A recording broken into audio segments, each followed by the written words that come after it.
Nguyên khí cung ứng đầy đủ cho ngũ tạng thì lúc đó chúng ta dễ nhập định. Nhập định cũng nhìn thẳng trung tâm chân mày, ngồi ngay ngắn, nhìn thẳng trung tâm chân mày. Bao lâu, lâu chừng nào tốt chừng nấy.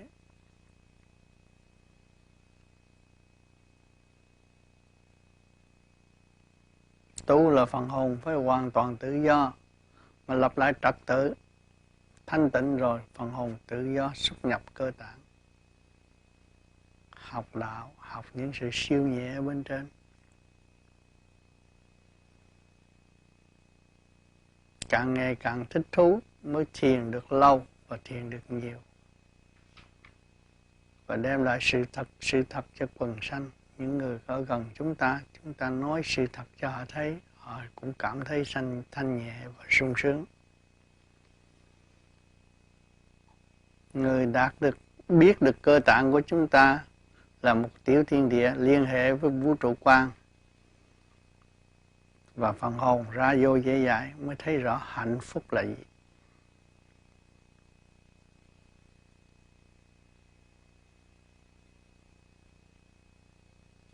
Còn ở đời nghĩ thương người này, ghét người kia, chuyện đó là vô ích, không cần thiết cho phần hồn. Biết thương mình thì biết lập lại trật tự của chính mình. Sự hiện diện của chúng ta là một phép lạ của mặt đất. Chính khối óc con người đã kiến tạo bất cứ các việc trên thế gian này, cầu, cống, xe cộ, máy bay đầy đủ hết cũng do khối óc hình thành. Đó là một phép lạ. Mà nếu chúng ta tin Chúa thì thấy không có nơi nào không có sự hiện diện của Chúa. Chúa đồng khổ cực với chúng ta và Chúa đồng tiến hóa tới thanh nhẹ. Thì chúng ta mới thấy là triều mến Chúa chừng nào thì tâm thức chúng ta càng bình an, rồi dễ tha thứ và thương yêu, và chúng ta cảm thông trật tự là chánh pháp. Con người sống mà không có trật tự của cơ tạng tức là khùng quẫn. Hiểu được cơ tạng, hiểu được nguyên lý của càn khôn vũ trụ quan đang hỗ trợ cho cuộc tiến hóa tạm bỡ ở thế gian này. Cho nên ở xã hội vật chất thì luôn luôn nói về tiền, nhưng mà không biết tiền, kết quả tiền có thể cứu được mình không? Không cứu được. Đến đây với bàn tay không rồi sẽ ra về với bàn tay không, chứ chả ai đem được một đồng xu qua khối quả địa cầu này. Khi ta có thể xây dựng trở lại với tâm từ bi sáng suốt thì chúng ta có thể đi bất cứ nơi nào, mà đi đến đâu đem lại sự bình an cho tất cả mọi người. Biết thương mình mới biết thương cha mẹ, biết thương mình mới biết thương đồng loại. Cái áo chúng ta mặc được cũng chưa có biết may, cũng nhờ thiên hạ giúp chúng ta. Chúng ta làm sao ghét người mà chế khí giới đi giết người, cái đó là một đại tội ở trần gian này. Cho nên sửa mình để tiến hóa là tránh khí giới tình thương và đạo đức cần thiết cho quả địa cầu, cần thiết cho nhân loại trong cuộc sống. Thiên cơ thay đổi liền, mưa bão tới tấp, nguy hiểm bất cứ giờ phút nào. Nhưng mà phần hồn không ổn định là sẽ tạo khổ thêm mà thôi. Chúng ta tu cái phương pháp này để giải tỏa những sự phiền muộn sai quấy trong nội tâm của chúng ta, ổn định, thấy đời là tạm, vui đóng góp trong sự sáng suốt của chính mình, thương tất cả mọi người. Cọng cỏ chúng ta còn thương, cọng cỏ có thể làm đẹp căn nhà của chúng ta, nhưng mà cọng đó cũng có sự sống như chúng ta.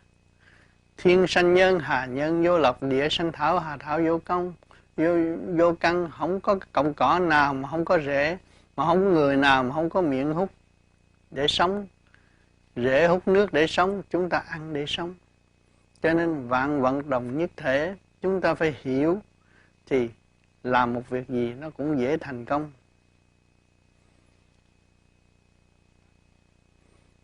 Người ta sống với trên đống cát mà ta biết đem đống cát mà nấu thành ly, thành kiến để phục vụ nhân sanh, mà kết quả của cái ly là cái gì?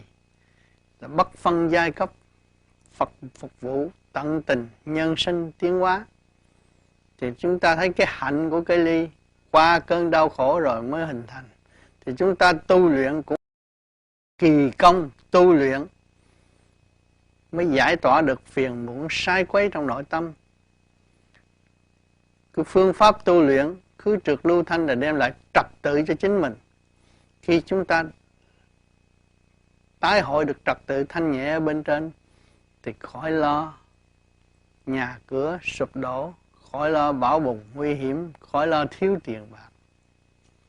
Nguyên lý sanh tồn, vô sanh bất diệt, mọi người đều có. Hạnh từ bi chúng ta có. Chúng ta biết thương yêu cơ thể, biết thương yêu vợ con, biết thương yêu gia đình, biết thương yêu đồng loại. Đó là chúng ta có hạnh từ bi. Mà không chịu nuôi dưỡng hạnh từ bi, không thanh tịnh làm gì có hạnh từ bi cao đẹp được.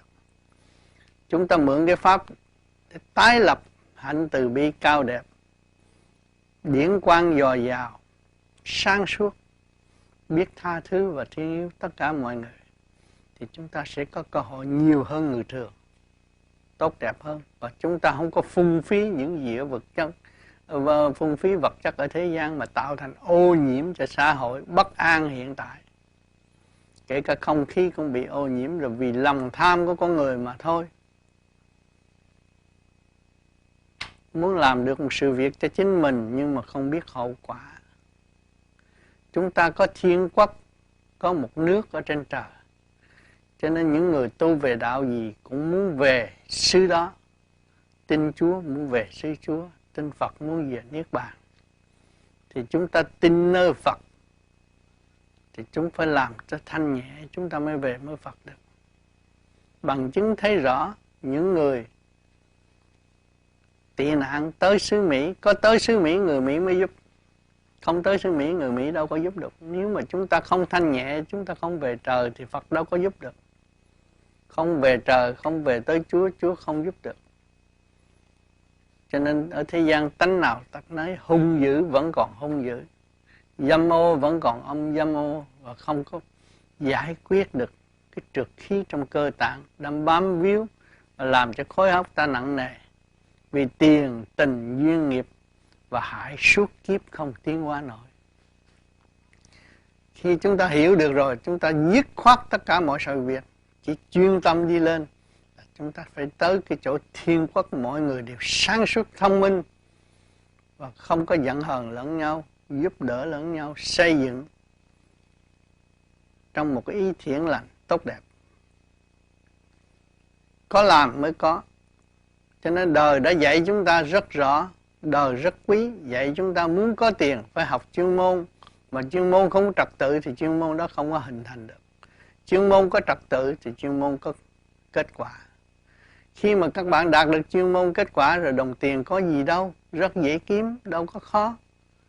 Thì khi mà dễ rồi các bạn thấy càng yêu chuộng cái nghề chuyên môn của chính mình, phát triển lên tới vô cùng là ánh sáng, từ bi là vô cùng. Lúc đó chúng ta mới thương và giúp đỡ mọi người. Thấy tiền là tạm thôi, nhưng mà cái tình thương và đạo đức là trên hết. Tất cả thế giới nhân loại đang khao khát hướng về con đường tình thương và đạo đức, đang tham thiền nhập định để cảm thức những chuyện gì của trần gian và cảnh thanh nhẹ mà chúng ta đang đi, đang tìm hiểu.